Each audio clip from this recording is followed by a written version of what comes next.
Whiskey 9, 7 November, interrogative Alpha Bravo. Negative Alpha Bravo. And this is 7 November Golf. Roger, request you check your Romeo side. I'll go ahead and check my Tango side. 7 November Golf out.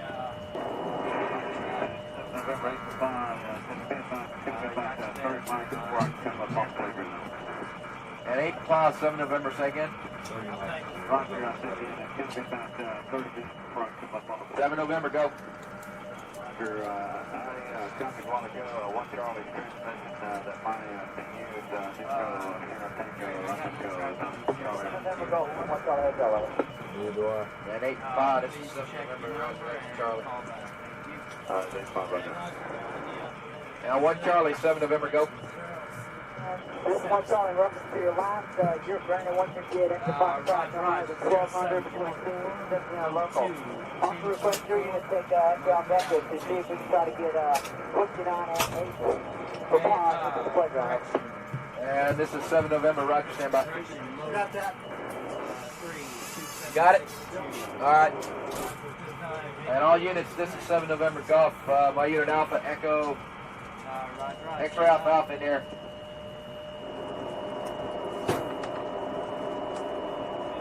One Charlie, Alpha Bravo. Yeah, I never took a dip. I forgot to take a dip. Whiskey 9, 7 November, interrogative Alpha Bravo.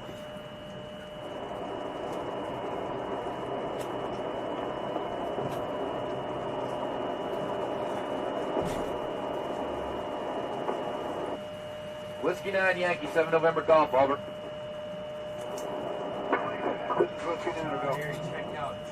Whiskey 9, 7 November, interrogative Alpha Bravo. Whiskey 9, Yankee, 7 November Golf, over.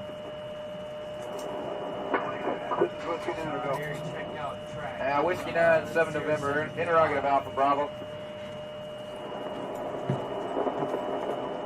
Negative Alpha Bravo. And this is 7 November Golf. Roger, request you check your Romeo side. I'll go ahead and check my Tango side. 7 November Golf out. November 8-5, and 8-5, 7 November, say again.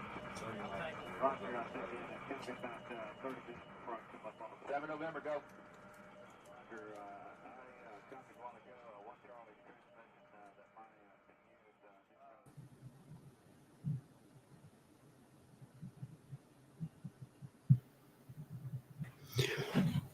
Oh, we're live. All right. What's up? How's it going? Hopefully you can hear me there. Let's answer some questions. That's how it goes.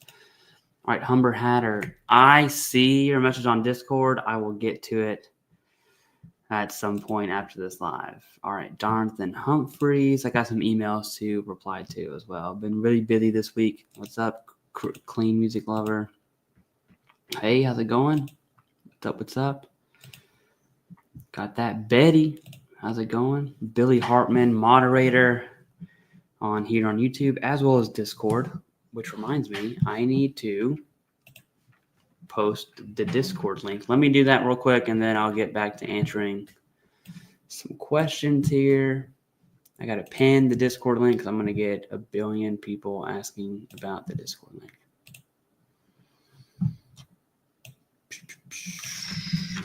Boom. If you want help with VA claims, join our Discord here. There. That'll be nice, sweet, to the point. Pin this message. We have a donation. Thank you very much. I will get to that here in a second. Pinned. Okay, everything's rolling. All right. So Shatter Dreams. Is it possible to see this mental health changes before 8/25? Is it possible? Sure. Do I think it's going to happen? I don't think so. It's going to happen until next year. I kind of changed my opinion on time on that. And here's why. The VA secretary has gone public many, many a times, most recently on the Sean Ryan podcast, and he really laid out his biggest priorities. And although VA SRD changes are big, compared relative to the other priorities, it's pretty low on the poll. I would not be surprised if it gets kicked back again to like spring of 2026. So don't be surprised if you see that. That's my opinion. Can it happen tomorrow? Sure, absolutely. But I think the VA secretary's hands are a little full at the moment. All right, Way FX, how's it going? What's up? And Holdorf, thank you for being a member. I appreciate that. Same thing to you, Billy. Thank you for everything. All right. MEBSR12, thank you for being a member. Says, hey, Clay, I just got out of military today. My BDD claim has been in step 5 since February and just got moved to step 4 today. Is that good or bad? It's not neither good nor bad. I would totally submit and forget. Outside of your CMP exams, that's what I'm going to recommend to everyone. Checking your claim every day is not going to help you. Now, I did just post a bunch of API videos that you might want to look at. If that gives you ease, I'm going to link that for you here down below. Boom, boom, boom. Let me link that. Oh, let me share my screen so that way when I do this, you can see what I'm doing. Okay.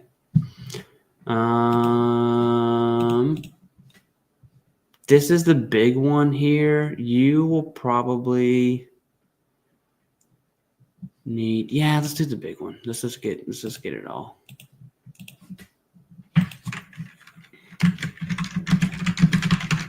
You're going to want to check those links out there.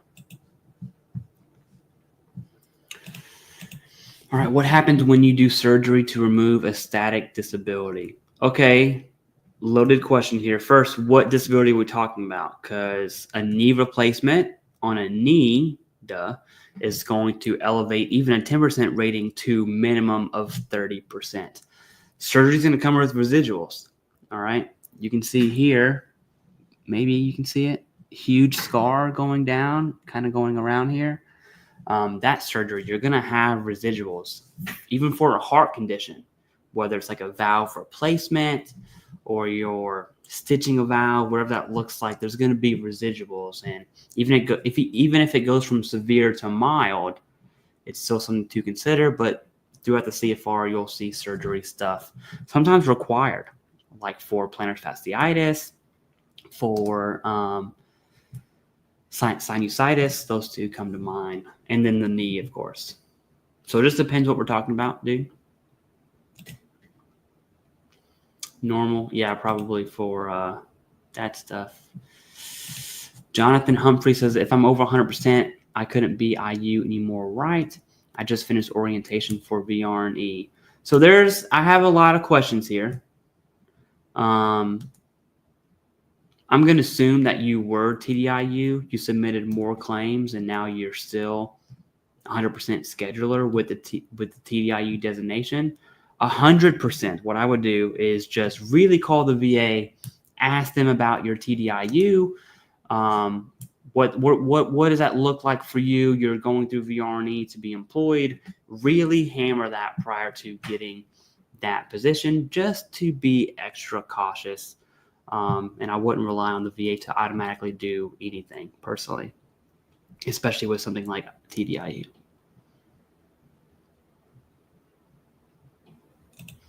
Yeah, this intro always makes me want to check on my assets. Yeah. All right. Joshua Johnson, thank you for being a member. I appreciate that. Okay.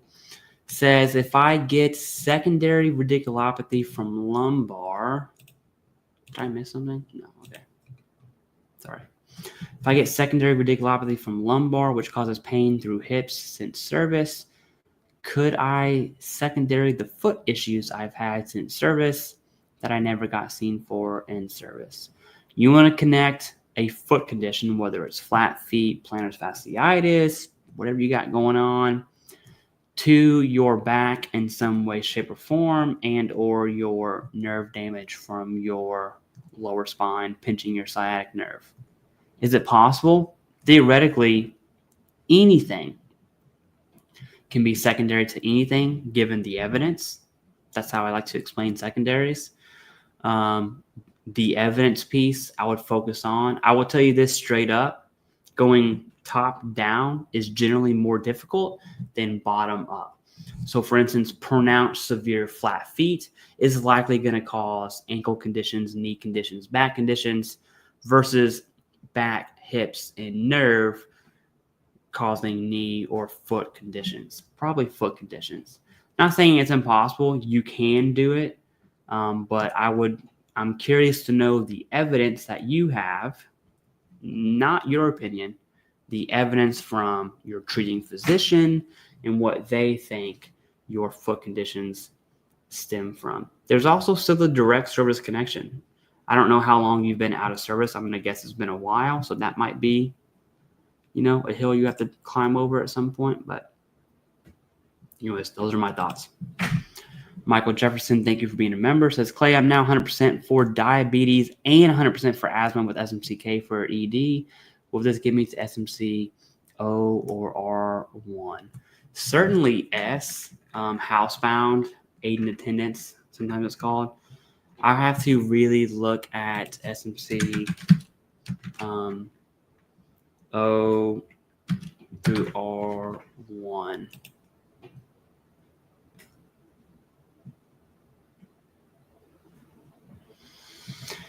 Condition setting. Let me show you what I'm looking at. Sorry. I'm gonna link this down below. I know someone's gonna ask for it. So 1, 2 conditions entitling 2 or more of the rates of L, M, N.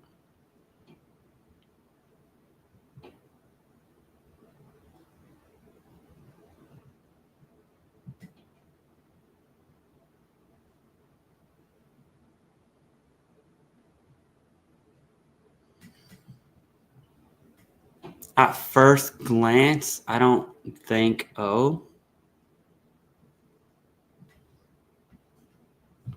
Let me look at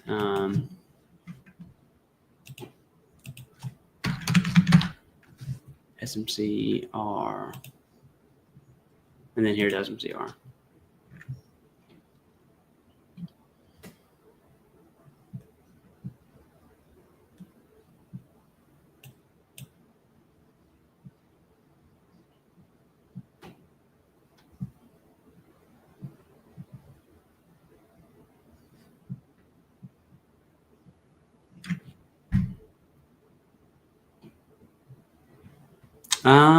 This is specific to aid and attendant, which is a little different than S. I don't think so. Let me link that too. I'm going to say I don't think so. Do not take what I just said as gospel. All right. I would really work with someone who knows what the heck they're talking about when it comes to SMCs.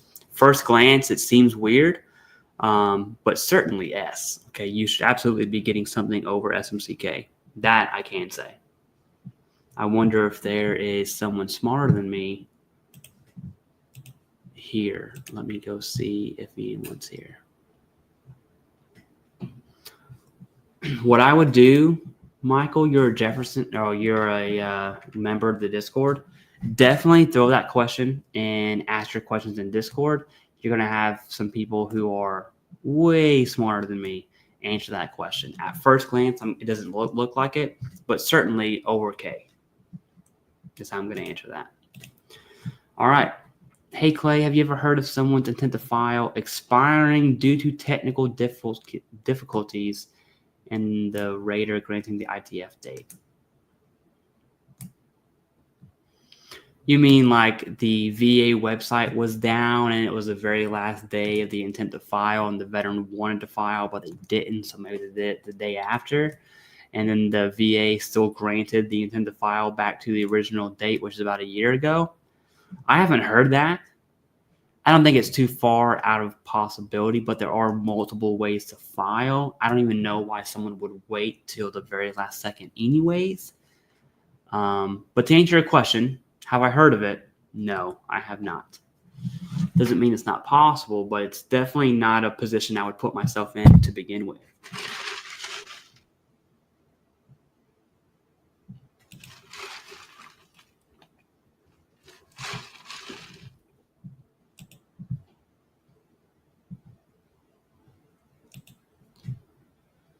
I was just recently denied for chronic migraine to have an in-service event that caused my migraines with prescription to back it up.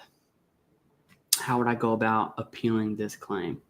Well, I want to know your decision letter first. What's on that? What's your favorable findings?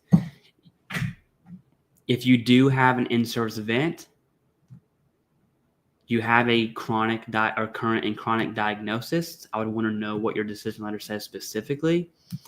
And look at that rationale. I can tell you right now, if your favorable findings do concede you have an in-service event and you have a current diagnosis, I would do a higher level review immediately. HLRs, in my opinion, don't really cross the service connection line. Of course they can, okay? It's just not as common as people think. HLRs for increases are another story.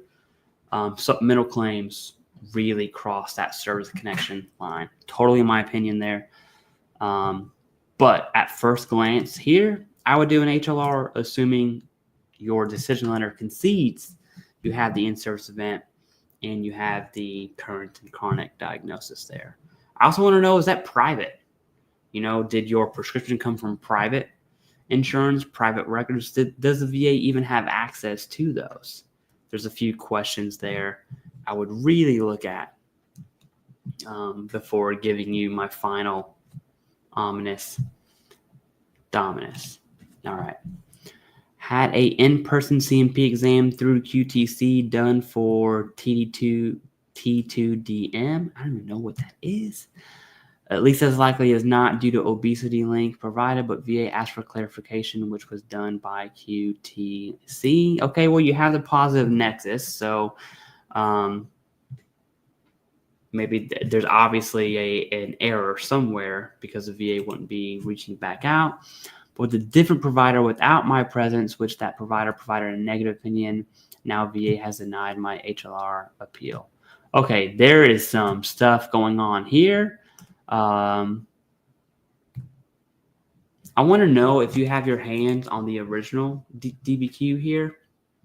I want to know the reason the VA scheduled another CMP exam, which was an ACE. But this was already a denial. You've been denied twice now. So something is missing here within these two comments. I want to know your decision letter, what that says, really tackle the reason you were denied in the first place. There obviously was an error. The first one, yeah, it's kind of hard to say. It's kind of hard to speak on denials without seeing the decision letter myself. I'll tell you this, 99% of the time, people say X, it's really Y. So it just depends on what that looks like. Humble Hatter, got it. Let's go. What can I do? Got it. Shane, is it double dipping for radiculopathy and sciatica? I'm going to say yes, just how you answer or ask the question. Radiculopathy is a type of sciatica. There are others, depending on how it's rated for rating purposes. Same. Okay. If you look at other nerves, so veterans can have 5 ratings in their legs, 2 ratings in their arms, 1 per arm. So like a veteran can have radiculopathy left, right, femoral nerve damage left, right, and then throw in some other nerve. I'm not a nerve expert. Okay.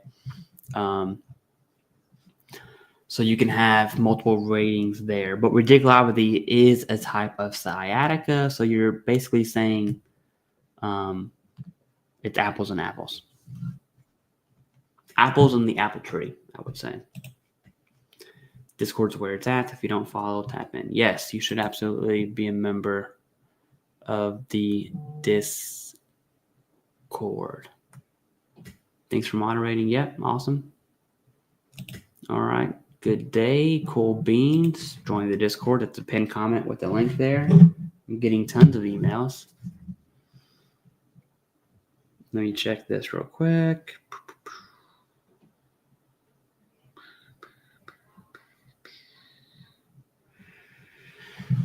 Okay. question. If your child who's over 18, I just did a video on this. I just posted it before I went live. I'm obviously going to post it here. So watch this after the live. Watch this at some point today. Watch it all the way through. I would absolutely appreciate it, but your answer is going to be in there. I'm going to answer you now because you're here on the live. But dependent is 18, over 18. They're going to college, has been attending full-time 3 years. Back pay for Chapter 35. No, there's not. Chapter 35 can have limits as to when they can apply for it. You're going to want to check. It's like 2023 or something like that. August, I forgot when that date was. But of note, I know this is not what you asked, but it is something to consider. If you're getting dependent pay for your child who's 18 and 23 in school and they use Chapter 35, the VA is going to recoup that dependent pay from you. Heads up. But no, your child's not going to get back pay. Just a random question, 90%. Should someone go for IU or go for the 100%? That is a you question. I'm going to give you my opinion on TDIU. I think it's dumb. I think it's dumb for 99% of veterans, okay? If you truly cannot work, then yes, IU all the way, go for it. If you're even thinking about working, which tells me that you can work, then the answer is no. You don't go for IU. That's when lines start to be blurry, and you can talk to people in prison who have teetered that line if you want to, some motivation to not do it, all right? To answer this, the answer is be properly rated. Are you properly rated at IU, or are you properly rated at 90, or are you properly rated at 100% scheduler combined or P&T? Answer that question, and then I think you'll answer this one here. I know that's not the answer you wanted, but that's the answer I have to give. It's the only answer I can give. If 100 P&T with back increase, but radiculopathy wasn't addressed, would you go after it? No. Your P&T, your radiculopathy ratings wouldn't do baloney squat. 99.9% of all veterans who are P&T should probably just not do anything and write it out. There is very niche scenarios where you would want to submit more claims if you're P&T, but it's not. It's going to apply to so few veterans. I'm not even going to talk about it. Mike Ross. I'm not going to talk about it because if I do, someone's going to misinterpret that and say, hey, poke the bear, which is a phrase I really don't like saying. I have been diagnosed with PTSD and sleep apnea by VA hospital. Okay. I have a claim in for both of them since June of last year. That's a long time. However, the problem seems to be they can't find any medical records. Well, looking at PTSD, you have the in-server stressor there, so it's slightly different process and easier, to be honest with you, for PTSD claims versus other mental health claims. Sleep apnea is probably going to be, just based on how you said this, probably going to need to be connected via secondary. I'm going to assume you've been out for a while, but I would be curious as to what do you mean they can't find your records? Is it private? Was it from service? How long ago? What does that look like? So on and so forth. Derek Freeman says, if I submitted my claim without personal statements, can a supplemental be just a personal statement? Is that sufficient? Depends what's in the statement. Generally speaking, so I am not, okay. YouTube will really blow statements out of the water, okay? Just really overcompensate for how powerful a statement is. And it can be good evidence, but I want to be clear. There's a totem pole of evidence. Statements are low tier, all right? That's just the truth. YouTube will hate me for that. Don't care. That's the truth. Depending on what's in your statement, can it be new and relevant evidence? It's all going to be situational. Majority of the time, I'm going to say no. But it can be, right? It absolutely can be, especially if you're looking for a specific event, if you're trying to fill an event. You writing a statement saying, hey, these are my symptoms, that's not really going to be new and relevant evidence. You would want medical evidence. Where can I get a Nexus letter? In the description of almost all my videos, you can see American Medical Experts. That's a option. You can see Dr. Prashant Sharma. That's another option for mental health. You can Google Nexus letters there. Be careful when you do that because there's some wild people out here. But yeah, you can also use VeteranAI to generate a Nexus letter, but it's got to be signed and found good by your treating physician. So there's many avenues you can take for that. During my time of service, my question is, will this significantly slow my rating getting approved or keep it from being approved at all with no medical records? Okay, so your service records, will this slow it down? Yes. Will it keep you from being approved with no medical records? I'm going to say also yes to that. There's a second, third order track down that I'm not really going to get to. Long story short, yes, it can delay it, and yes, not having evidence in your medical records is a bad thing. I definitely know that's not the answer you wanted. If I'm at back pain 20%, herniated disc secondary to back pain and chronic pain or arthritis, can I have 2 secondary from my back? So the back is rated holistically, okay? And when I say back, I'm talking middle, lower. Then you have, imagine this is my back, not my chest. Middle, lower, and then your upper. So cervical spine, and then your middle, lower, or thoracic and lumbar spine, thoracolumbar spine, if you will. So if you are rated for your middle, lower, I don't care if you have 50 diagnosis, you're going to be rated probably on range of motion. Could be incapacitating episodes, not likely unless you have like prescribed bed rest. But you can have 50 different diagnoses and you're still going to get one rating for your spine. So it's not the diagnosis you're really looking at here, even if it's chronic pain or arthritis, same. Your middle lower back is going to share one rating, and now you're looking at range of motion. Most likely, I'm going to assume range of motion. Could also be incapacitating episodes. And so your symptoms on range of motion, back, forward, side to side, rotation, are really going to play a factor there, not necessarily more diagnosis. Hope that makes sense. I can actually link you. Let me do that actually. I'm going to link you a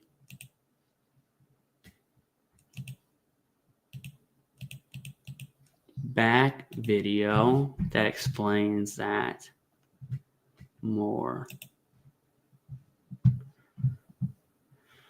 Where's the back? I think I just did a new one too. Oh, look, I did. Nice. Okay, so here's an updated one about a month ago. You can check this out.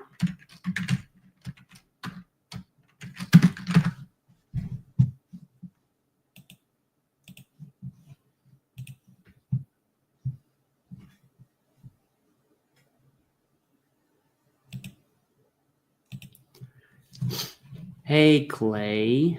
Hi. I2 CMP for ankle. I just want you to know that's what you said to me. Okay. When examiner was filling out DBQ, she said, I will add you shin splints and knee because there's a spot for it in the DBQ. And she's seen my complaints and my SCR. Is that good? Absolutely, it's good. Yes, this is a great sign. Of note, I would absolutely be looking to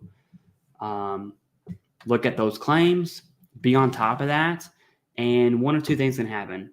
One, the VA can add those, likely because it's on the same DBQ. You'll see that with radiculopathy secondaries, okay, on the lower spine. Or the VA will sometimes send you a letter that essentially says, hey, you need to file for these conditions. All right. But yes, to answer your questions, is this good? Yeah, it's good news. I was rated. Hold on, I want to see. I'm going to answer this question, but there's something I saw that I want to kind of promote here. There it is. Got to promote. It's how we pay the bills. Okay. I was rated 100% PNT 2 days ago. Congrats. I'm still in disbelief and numb since I started this process back in August, and my VSO said my claims are all static. Thank you for your videos. That is the purpose of this channel. Okay. I'll talk a lot of baloney on VA secretary stuff, sometimes political stuff, mainly do VA education stuff, but that's the whole purpose of this is to help veterans get properly rated, either through certain services or on your own, doesn't matter. Congrats to you, Brian Koopman. Okay.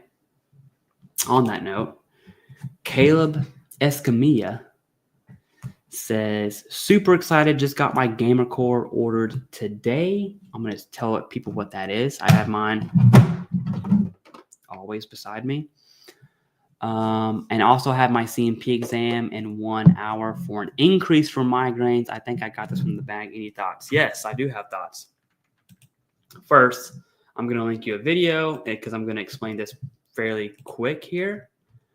Migraine increases are going. I need to do an updated video on this. About a year ago, yeah, 39,000 views. That was pretty good. You'll want to watch this. I'm going to give you an answer right now, though, especially because you mentioned Gamma Core. So first, I'll answer your question, then I'll go into the Gamma Cores. All right. So, answer. Symptoms point back to evidence. Now, since you were prescribed Gamma Core, I'm kind of going to tailor it for you because I think you fall into my situation as well. Gamma Core can be used for the onset, but really, and this is just coming from a veteran's use of this non-invasive nerve stimulating thing, you're looking at preventative. Okay, so if you're having headaches and migraines consistently, and then every week, once a week, maybe multiple times a week, you're having those debilitating, cluster headaches or migraines where you're truly out for the count.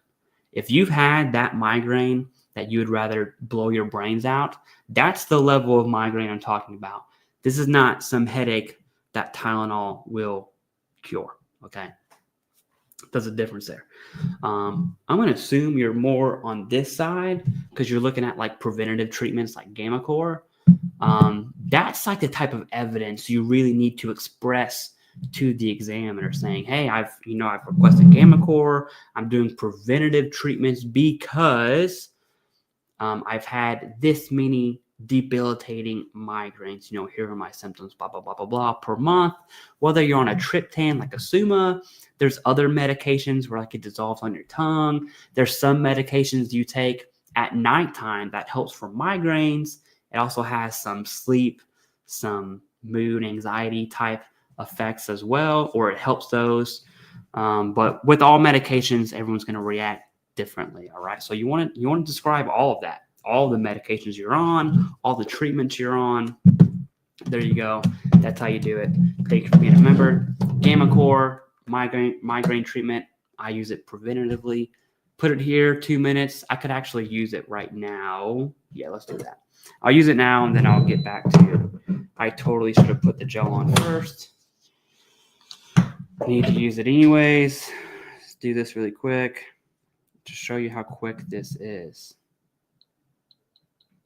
I like putting it on 10 and then going to 12.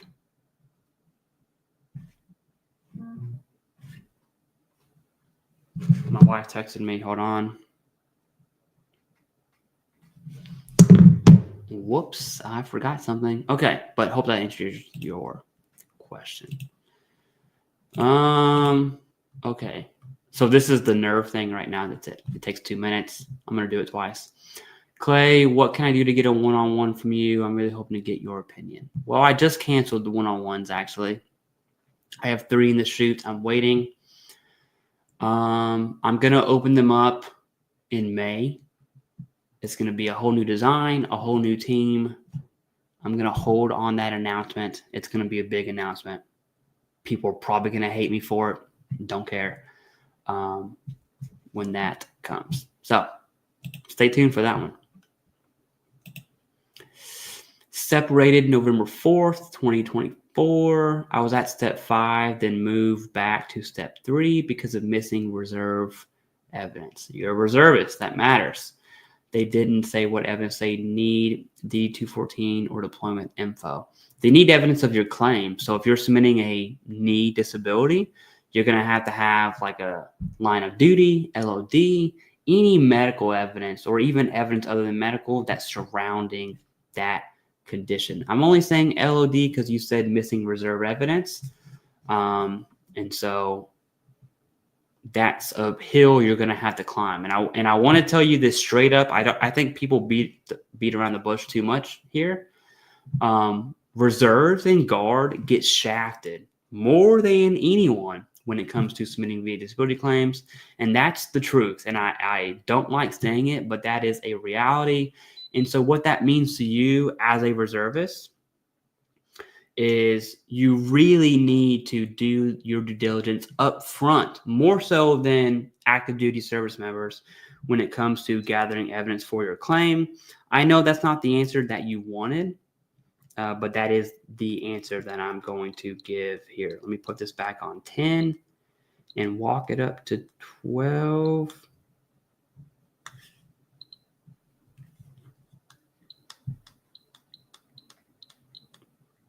Nine. Man, this thing is, my fingers just don't really. Okay. All right, Matthew Rank. Hello, Clay. Could I DM or email you? I'm preparing for HLR. You can hop on Discord. Is that you? No, someone else. Okay, I'll see that in a second. Hop on Discord. That's what Discord's for. It's for members primarily. Anyone can join it. But that is how you're able to look at links. There's going to be some super knowledgeable people in that member-only chat, so you're going to want to, trust me when I say this, you're going to want to hop on Discord for that, for sure. We have a donation. Marcus, thank you very much. I definitely appreciate that. I asked for a MEB, all right, and was told, whoa, that one got me. And was told my back would probably only give a DoD 20, but I have several other issues where the board look at only one or all. So a DoD is going to look at your ability to be in the military, not VA at all. Two separate things, not even related at all. Two separate things. It would be out of pocket if I gave you DoD rating advice, okay? But the DoD is going to examine your conditions and your ability to do your job, essentially. Do your job in the DoD, whatever service you're a part of. All right, Way FX says, if I'm at 20 for back strain, oh, we already answered this one. That's it. Boom. Always have my towel here to clean it off. Clean off my neck. Get off my beard, my little baby girl beard here. Boom, bada bing. Do you need a diagnosis for a secondary condition for a bilateral? You need a diagnosis for any condition ever. Any VA claim needs. I lost my dang cap. I'll have to find it. Okay. No diagnosis, no claim. Don't care if it's secondary. Don't care. Bilateral, whatever, plus you want to put on that. It doesn't matter. No diagnosis, no claim. I'll make that very, very clear. No diagnosis, no claim. Do not submit your VA claim without a diagnosis.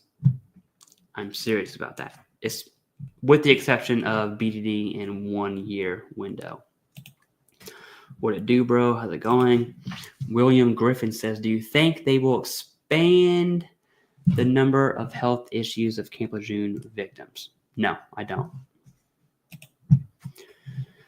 Jack Stowe just got 100% P&T, but I feel like it's going to get taken away. It's not. I just feel like it's unsustainable. I see people getting 100% consistently, and it's crazy how the budget almost doubled in such a short amount of time. What a loaded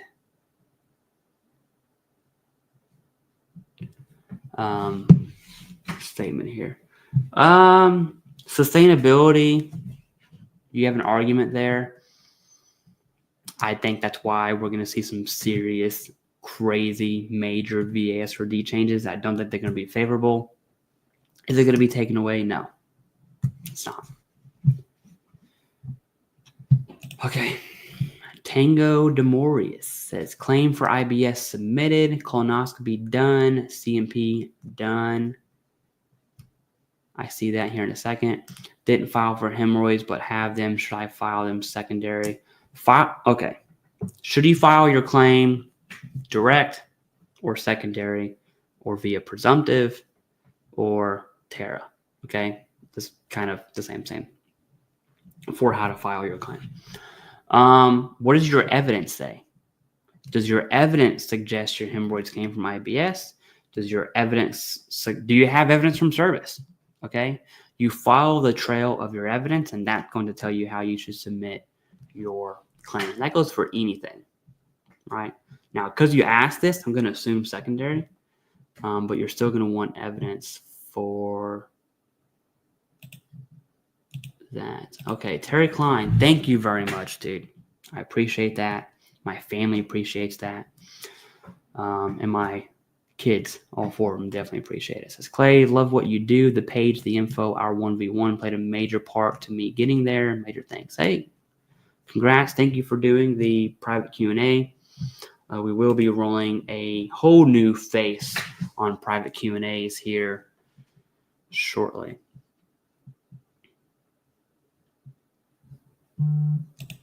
All right, Clay, how do I get my brown eyes to sparkle like yours? You have to have these really big lights. Can I show you? Let me see if I can turn my camera. You have to have these lights that shine on your eyes. And if you do, it gives the perception that my eyes are beautiful, majestic, divine even. Okay. Hit the like button. Yes, thank you. Appreciate that.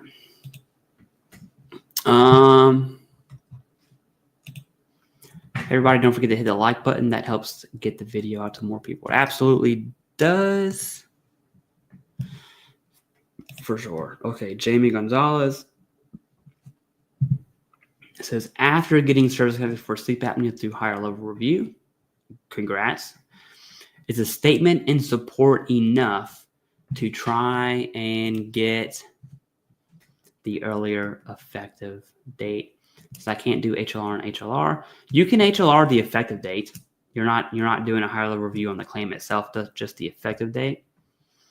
I would really look at a few things here. One, your diagnosis of sleep apnea. That's going to be the number one thing I'm going to tell you to look at in reference to your intent to file, or your effective date, excuse me, and then your original intent to file from the HLR. It is pretty common for HLRs to, or just the VA to fudge the effective date. So it's not too far out of belief here. It's just there's some things I would consider before going that route. D9, thank you for being a member. I appreciate that. Keep it up. Invaluable information. Thank you. Just submitted a supplemental claim. They continued my service connected 0% rating for migraines. Not sure how they continued the rating with evidence submitted, but I would have probably done a higher level review on migraines. I would really look at your treatment. I'm a fan of hard medical evidence that shows prostrating migraines. I know YouTube will tell you statement, migraine log. Those are good, but they're also dumb. what does your medical evidence say? You know, if you have prostrating migraines, you're gonna have a treatment plan. All right, you're not taking 50 Tylenol a day for that, which would be really bad on your liver. I think maybe you're kidding. Thanks to your liver. Anyways, you're gonna want treatment like preventative Gammacore, maybe some medication like triptan, maybe both. Okay, I have Gammacore and medication. Really looking at like preventative and onset treatment. Like your medical evidence is going to outline your migraines, and that's what you rely on. And I think a lot of YouTubers really miss the requirement for medical evidence. And I'm not trying to hate on other creators. I like them all. I certainly love them all. But yeah, food for thought. 15 years. Yeah, I thought so. Working with the VA attorney with my claims now. Thanks for the good information. Currently not rated. Attorneys do come in clutch, especially for those who have been denied and are really facing some huge barriers. Okay. They're also really good if you've been denied and you just don't want to deal with it. An attorney can certainly help you with that. I'm getting emails all over the place here. Okay. I'll get to that here after this one. Did the new rule change for mental health take effect yet? No, it did not. And what you can do, I want everyone to bookmark this, save it, do whatever. Here's my algorithm, by the way. What we got? Youth pastor stuff, Joe Rogan. It depends on who the guest is. Veterans Daily. Looks like some apologist stuff here. Okay. Let's go to the playlist that says all VA disability changes in one place. I'm going to link this playlist here. I want you to save it, bookmark it, do whatever. If something comes up, I'm going to make a video about it, and it's going to be in this playlist. This is the most up-to-date information on all the changes. So mental health, you'll see that right here. August 2025 is where it's at. So to answer your question, the answer is no. But I wanted to show you this resource so that way you don't have to wait for a live Q&A. You'll just see it right here. Bam. Bamsis. Okay.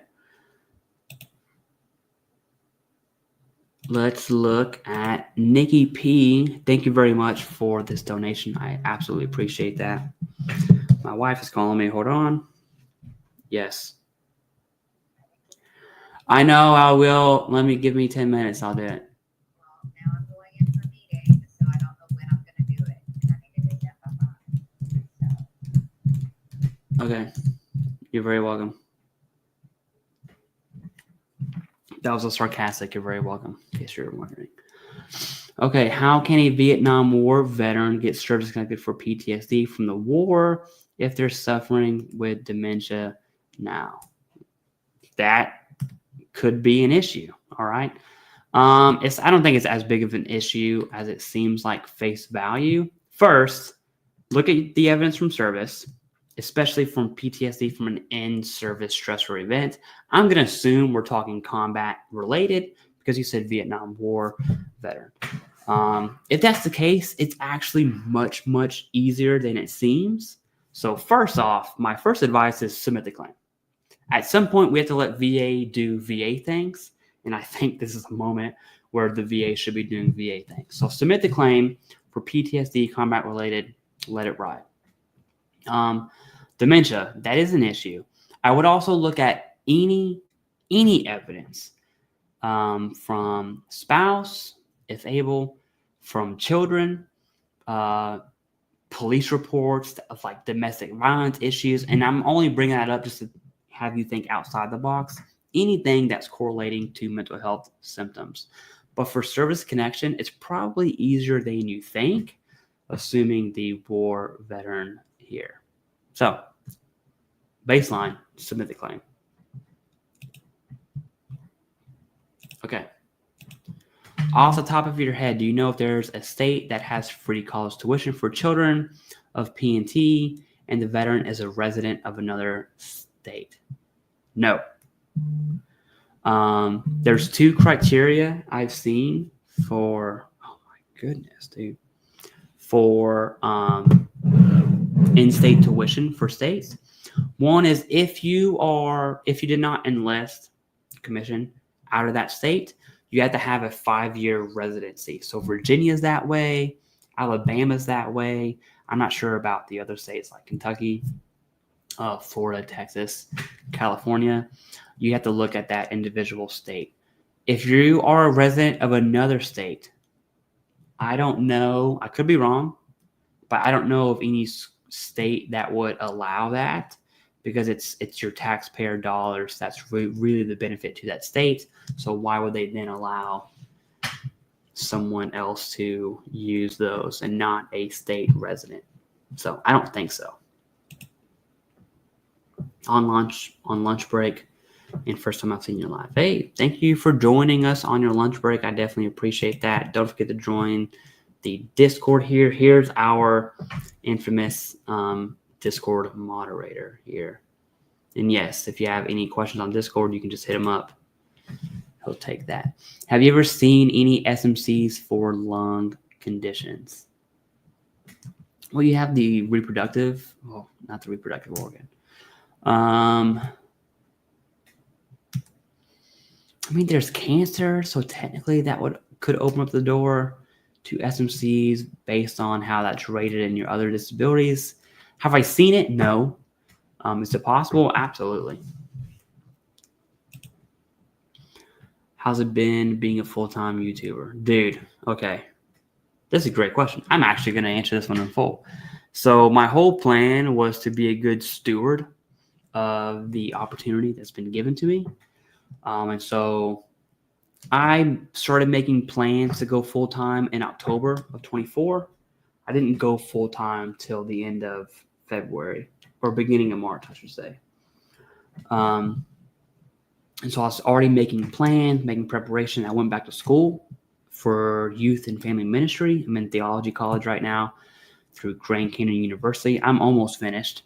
And so a lot of my time is spent at my local church doing video editing for the church, youth ministry for the church, other ministries I'm sure I'll get into here this summer, just all kinds of stuff. So that's how I'm spending my time, okay? I'm not just sitting around the house doing nothing, although it could. But life it's been really fulfilling would be the best answer to give here. Thank you for that question. Appreciate it. All right, when I was medically discharged, the VA did my claim. Yes, as they should. They didn't claim a lot of medical issues they should have. Is that a failure to assist? I'm going to say no here, looking at what you are probably looking through the lens of a Q. It's not impossible, but it seems a little weird. Of note, make sure you're properly rated. And depending on the basis of service connection, that's probably the route I would go versus a failure to assist there. So it just depends on what that actually looks like.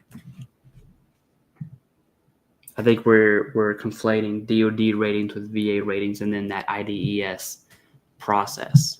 Probably. That's my assumption here.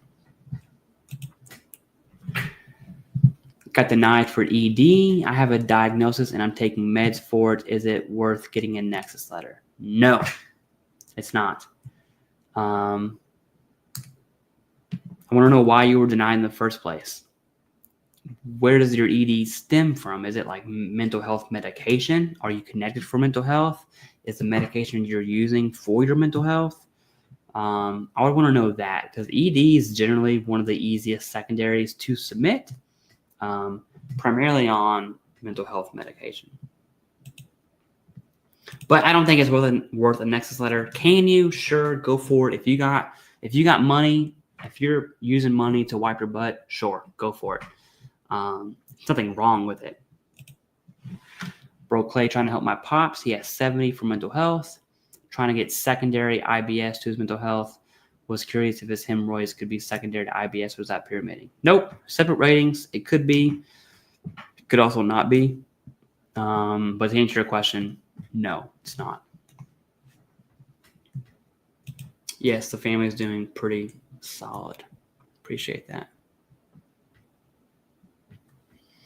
I'm going to answer a few more questions, okay? One of them is going to be this one because I know people are going to want to know for sure. Did I stop doing one-on-ones? This month, I'm not doing them. I'm going to ramp them back up in what's next? May? Yes, May. So May's going to happen, okay? That's going to be a big announcement. Probably not. People are really going to like it, and people are really not going to like it. Food for thought. You're going to want to see that announcement. That's going to happen in May. How can a veteran get rated for TBI secondary to PTSD? TBI generally is going to be direct because it's a brain injury, right? Like something happened. Boom, fluid, something happened to cause of TBI. So it's generally going to be direct. Okay. Bobby D's, do me a solid. I see that. I'm going to answer you, Bobby D's. Just do me a favor and just paste them down below so I don't have to look for it. And then I'm at the bottom of the chat now. So first, I want to address that. TBI is generally going to be direct. I would likely not recommend secondary. There is this weird, your PTSD caused you to have a brain injury because of your symptoms are wild. Sure, that's probably not what you're talking about. Private DBQ mentions misdiagnosis of head trauma from multiple auto accidents, but has been service-connected separately. Several symptoms of TBI. And you're looking at TBI residuals. So, of note, Nikki P, I want you to really, really hone in on this. PTSD and TBI are generally going to be roped together, especially at 70%. I'm going to show you why that is. I'm going to answer this in full. Mainly because you donated twice, so it makes me feel bad.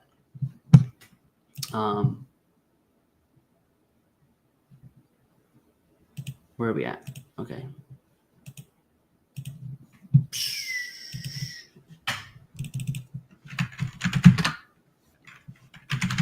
Mental health, 38 CFR, ECFR. I'll zoom in here in a second.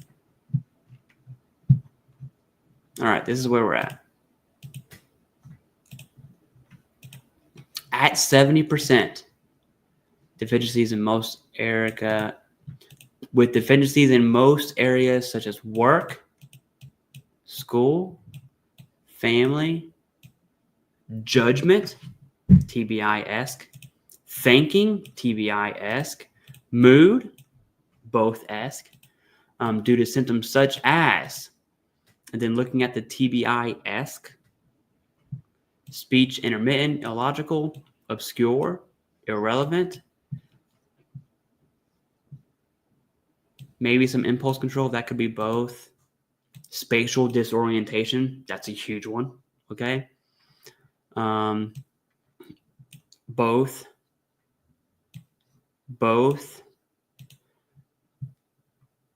And then there's also some memory loss is going to be a part of that as well. Okay. The reason I want to show you that and kind of break it down by the numbers is because if you're really looking at TBI secondary to PTSD, that's just not a route I would go. Because if it's service connected, which again I think direct is the route I would take, it's going to be roped in with PTSD probably. And he's already service connected for TBI like symptoms. I'm going to assume you mean migraines, maybe some vertigo, dizziness, peripheral vestibular disorders. There's some other ear conditions like hearing loss, maybe even Meniere's. So that's not, I'm answering it that way because I want to caution you from really putting effort into something that doesn't matter as much as you think it matters.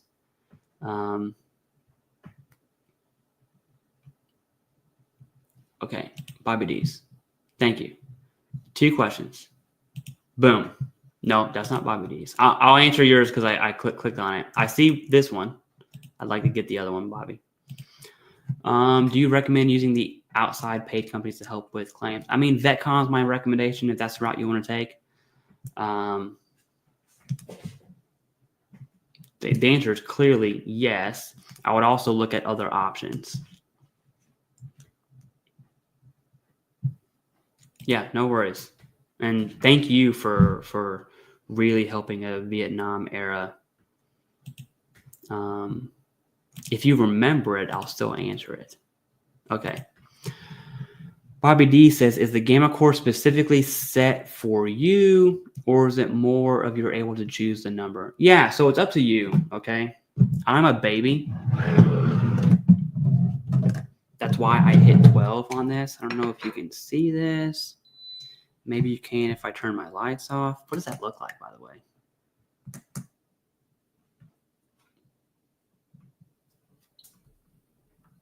So it's at 0, and then I can go up. That didn't really help. 2. Oh my goodness, 2. Long story short, I set it at 12 because that's where I want it at. But you can set it up at 22 depending on like how you're reacting to it. 12 for me is good. I can tell you if I go more than that, I'm going to be like, it's going to be putting a lot of stress. That's not required. You don't need it to be maxed. Some people prefer 12. Some people prefer 21. So it's whatever you want.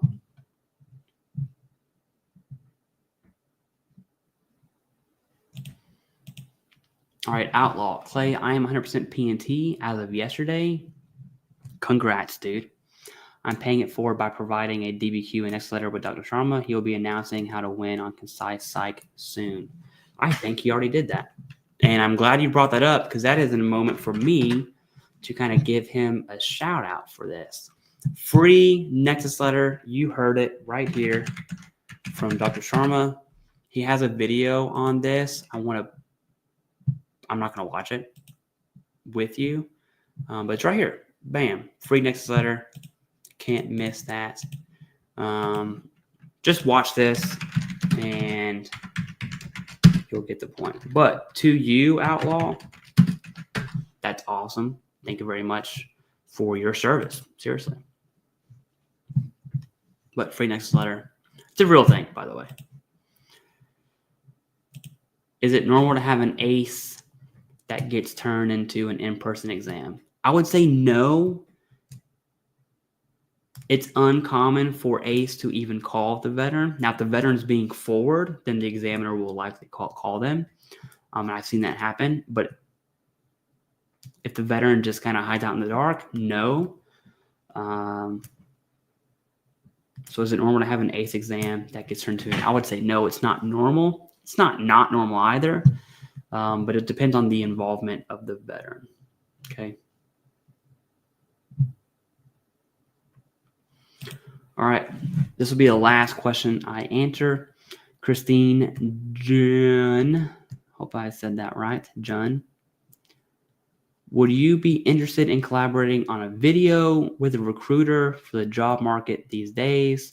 I work for a DoD contractor and can help with pointers and for transitioning SM and vets. Send me a message on LinkedIn, Christine. I think that's the same Christine, if I remember. And I'm pretty sure you won I think you won the Nexus letter giveaway we did at one point. Send me a message on LinkedIn. And yeah, I'm sure we can work that out. Okay. That's all I got. I got to do stuff for my wife. I've already missed a deadline. I'm in trouble. Pray for me. God bless and go in peace. Oops, wrong button.